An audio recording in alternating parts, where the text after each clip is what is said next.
Hi friends, எல்லாரும் எப்படி இருக்கீங்கன்னா உங்கள் குக்கிங் வித்துச்சுன்னா இன்னைக்கு என்ன பார்க்கணும், ஒரு அருமையான சேலம் ஸ்பெஷல் தட்டு வடை செட்டு தான் செய்ய போறோம். அதை வந்து இந்த வீடியோ நீங்க ஸ்கிப் பண்ணாம பார்த்தோம்னா இந்த சிம்பிளான ஸ்நாக்ஸ் ரெசிபி வந்து நீங்களே வீட்டில் ஈஸியா செய்யலாம். அது எப்படி செய்யறதுன்னு பார்ப்போம். நாம இன்னைக்கு வந்து ரெண்டு விதமான தட்டு வடையை பார்க்க போறோம். ஒன்று மினி, ஒன்று பிக். இது ரெண்டையும் தான் நம்ம பார்க்க போறோம். இது பிக் சைஸ், இது மினி சைஸ். இது ரெண்டையும் வச்சு தான் பார்க்க போறோம். வாங்க. தட்டு வடைக்கு வந்து முதல்ல வந்து கிரீம் சில்லியை வந்து சாப் கட் வந்து கட் பண்ணிக்கலாம். ஆனியனை நல்லா கிளீன் பண்ணி வாஷ் பண்ணிட்டு நம்ம நைஸா கட் பண்ணிக்கலாம். மல்லி இலை அதே மாதிரி நைஸா கட் பண்ணிக்கலாம். அதுக்கப்புறம் வந்து கேரட்டை வந்து நம்ம கிரேட் பண்றத அந்த இதால வச்சு நம்ம கிரேட் பண்ணிக்கலாம். இந்த மாதிரி செத்துக்கலாம். பீட்ரூட்டையும் அதில் வந்து நம்ம கிளீன் பண்ணி அதோடைய ஸ்கின்னை ரிமூவ் பண்ணிட்டு அதுக்கப்புறம் வந்து அதையும் இதே மாதிரி செத்தி எடுத்து எல்லாத்தையும் வச்சுக்கலாம். பாருங்க, இந்த மாதிரி அழகா எல்லாத்தையும் செத்தி நம்ம எடுத்து வச்சிருக்கோம். அதுக்கப்புறம் நம்ம இதுக்கு எவ்வளவு தேவைன்னு பார்க்கலாம். கேரட் 100 கிராம், லெமன் 1 பீஸு பெருசு, பீட்ரூட் 100 கிராம், மல்லி இலை 1 கைப்பிடி அளவு, வெங்காயம் 150 கிராம் எல்லாத்தையும் நம்ம கட் பண்ணி வச்சிருக்கோம்.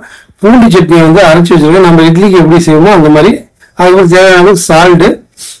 தட்டு வடை வந்து 25 செட்டுக்கு வந்து 50 பீஸ் எடுத்து வச்சிருக்கோம். அது எடுத்து வச்சதுக்கப்புறம் நம்ம எப்படி செய்யறதுன்னு பார்ப்போம்.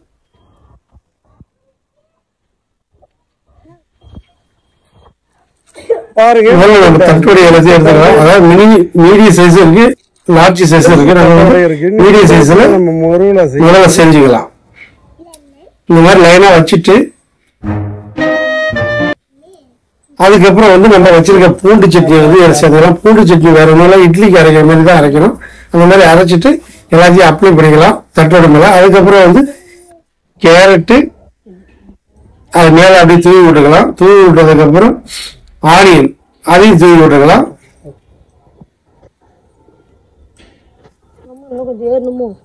அது முடிஞ்சது ஒண்ணு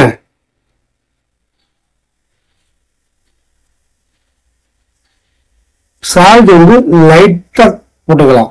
ரொம்ப அதிகமா போட்டோம்னா வளர்ந்தா சால்ட் இருக்கு. அதனால லைட்டா போட்டுட்டு மல்லி இலையை லைட்டா தூவி விட்டுட்டு அதுக்கப்புறம் பீட்ரூட் அதையும் மேல வச்சு தூவி விட்டுக்கலாம்.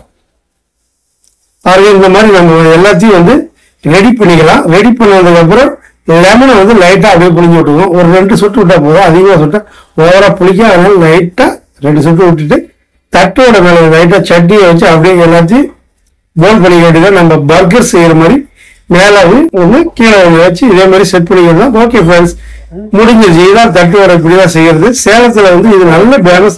யாரு போனாலும் கண்டிப்பா சேலத்துல ஒரு வாட்டி சாப்பிட்டு போறாங்க. அவ்வளவு டேஸ்டா இருக்கும். பாருங்க, நல்ல அட்ராக்டிவ் சூப்பரா வந்துருச்சு. அதுக்கப்புறம் நம்ம இன்னைக்கு சாப்பிட போறது யாருன்னா நம்ம வீட்டுல இருக்க சின்ன பசங்க தான் சாப்பிட போறாங்க. நல்ல ஸ்நாக்ஸ் வந்து நல்ல ஈவினிங் கரெக்டா ஒரு 5 to 8 வரைக்கும் செஞ்சு சாப்பிட்டா அவ்வளவு டேஸ்டா இருக்கும் ஃப்ரெண்ட்ஸ். நல்லா செம்மையா இருக்கு பாருங்க.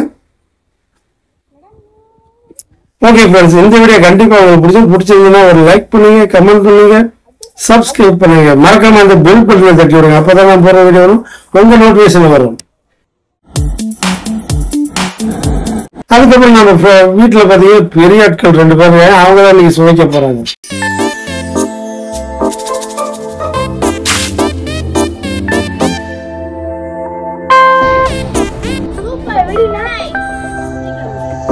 அடுத்த ஒரு நல்ல வெரைட்டி சந்திக்கலாம் ஃப்ரெண்ட்ஸ். ஓகே, பாய்.